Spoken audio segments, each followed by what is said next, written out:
Okay, your dentist just said you have gum disease. Don't panic. Here's what to do next.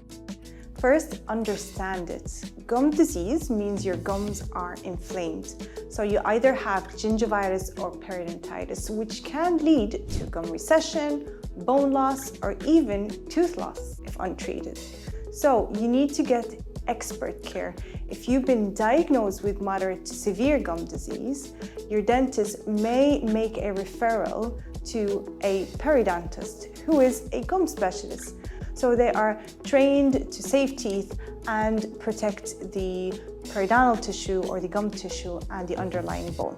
So start the treatment early. A periodontist will create a personalized plan from deep cleaning to advanced treatment to get your gums healthy and stable. Change your habits. It's all about the mindset.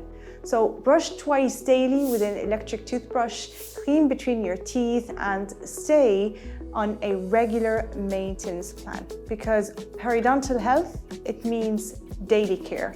It reflects your daily care and how much you take care of your teeth and gum health. Gum disease is treatable, so don't wait. The sooner you see a periodontist, the more you can save.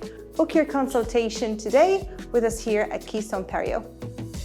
Do you want to know more about gum health, dental implants, or wisdom tooth removal? Well, you need to subscribe to us on our YouTube, and you can also find us on TikTok and Instagram.